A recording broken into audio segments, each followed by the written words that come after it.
Hello guys, welcome back to this channel. In today's video, I'm going to show you how you can gift seeds and grow a garden too.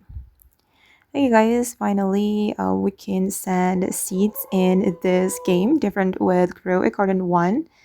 In that game, we cannot send seeds at all. But here, finally, we can give the seeds to the other players or to our friends.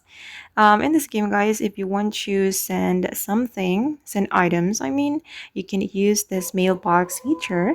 You can tap and hold on the mailbox to use it, and you're going to select a username to send the seed to.